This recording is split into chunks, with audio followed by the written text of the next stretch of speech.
Bob was born June 14, 1917 in St. Augustine Township, Pennsylvania.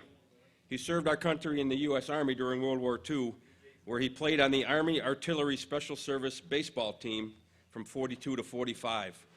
He was an outstanding baseball player with the South Sector Army team, which won the Honolulu League title over 19 teams, and in 1943, and he finished with a .377 batting average.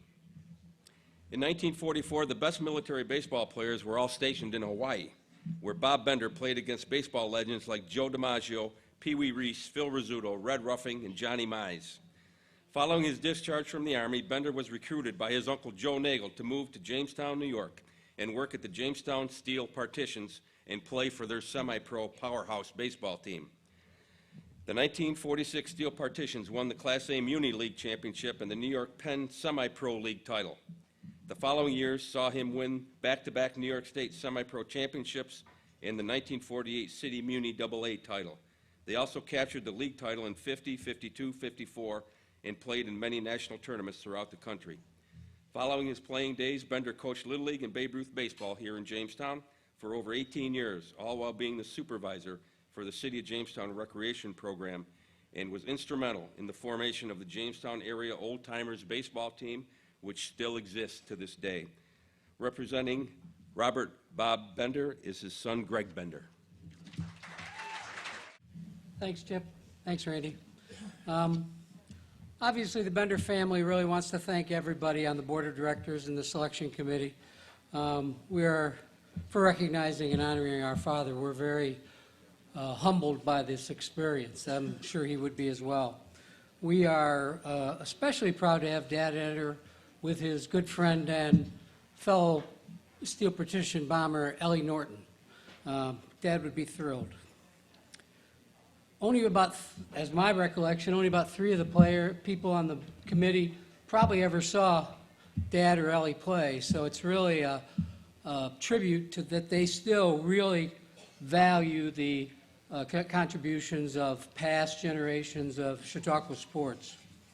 The person that my sisters and I have to thank the most for this, besides Dad, is our mother, Harriet Bender. She kept everything. When I say everything, I mean everything. If there's something anybody needs to know about Jamestown, she's got it. She has all the stuff from all the scores, all the programs that Dad sent back from Hawaii. Really everything that we needed to put the package together. My sister Janine did a tremendous job using all that material. It was a labor of love for both of them, for sure. Mom was his #1 fan. She really, when he passed away, she wanted to put his glove on the stone, but she had to settle for the etching of a ball, bat, and a glove, and it was perfect. We really think Dad would have appreciated it. When Dad got back from World War II, he was recruited. He went to World War II like many of the World War II generations, to the U.S. Army with his brothers. He played in Hawaii. He was stationed in Hawaii. He realized how lucky he was. He never had to see the ugliness of war. He stayed on the island for 4 years, playing baseball, driving truck. And he realized it in his letters. The references to Hawaii are from the letters that he wrote to our mother that we got to see after she passed away. We were not allowed to see them until that happened. It was a treat for us, for sure. All the information that came from it were sent back to his brown-eyed girl back home, and it was totally different person than we were used to dealing with. He kept us to task, like most parents of that generation did, but these letters were from a 23-year-old GI who wanted nothing more than to get home. It was exciting for us to read them. Dad's probably, he played against a lot of people. The highlight, obviously, was playing against Joe DiMaggio. Joe DiMaggio and about 7 or other major leaguers were playing for the U.S. aircraft, and U.S. Army Air Corps. And the highlight of that was the fact that they lost to the Air Corps 1-0 in 14 innings. I've got the autographed ball. We think what made Dad so special was his leadership skills. He was a coach or a player coach on just about every level he played at. We think for a young man from central Pennsylvania on a farm to raise, to play and work with the people was pretty special. He did it in Jamestown as well, but it has to do with his leadership skills. He obviously knew baseball, but he really did a great job of leadership, and we think that's what made him special. As Chip referenced, when he returned stateside, he was offered a job at Steel Partition Bombers down at the Steel Partition factory down in Faulkner, and he was thrilled to death. His uncle Joe Nagel worked there and got him a job. He was being paid to play baseball and paid for a job. It was the best of both worlds as far as he was concerned. It was special for us. Obviously, the family traveled all over. It really started the beginning of our family business, as we call it, was baseball when we were young. Baseball was what we did. Whether it was in the Bombers practices, when the sun was out, we were playing baseball somewhere. When we went to Pennsylvania, we played with his relatives in Pennsylvania. In the off season, we hung out with Bombers. It was the family business. When he retired from baseball, he became the All-Star or Little League coach, and he was the perennial All-Star coach. The other coaches realized how important it was, how he dealt with the kids, and how obviously he knew baseball, but it had to do with how he dealt with them, the encouragement, the always trying to get the best out of them, but not being so overbearing. He was an encouraging kind of coach, and I think that made a difference to their success.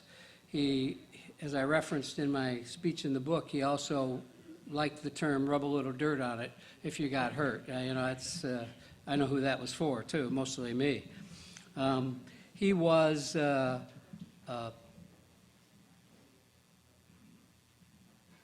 excuse me, the players that he had that still live in town gave me calls on how great it was that he was being honored, and it was great to hear from some of them, but it was really more that he knew, they knew how much he meant to them, and I think that's what I got the most out of. They were thrilled at the fact that he was being honored, but how much that he meant to them as well.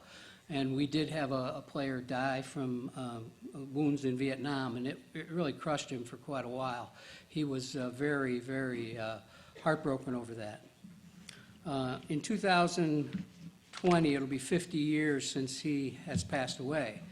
And I can't tell you the number of times over the years that I've watched baseball games and watched somebody not bunting or not hitting it to the right side or not hitting the cutoff, what Dad would say if he was watching that game. I mean, he'd be screaming fundamentals.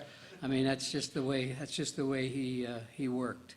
I didn't realize that when he retired from baseball, it was because I was able to play Little League. He wanted to coach Little League for me, so I really didn't realize that then. Obviously, I understand it now. He would have probably had a few more doubles to left center had that been the case. But in closing, I'd like to reference some pop culture. In the movie Field of Dreams, Ray Kinsella had a chance to play catch or have a catch. Never heard the term have a catch until that movie. That, for me, was always play catch. Anyways, I digress. Ray Kinsella had a catch with his father to reconnect.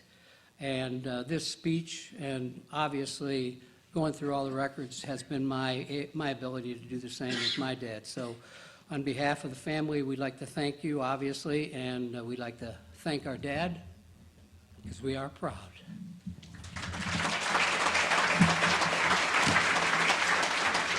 Thank you, Greg. Let me look at that ball. I'll get it back to you someday.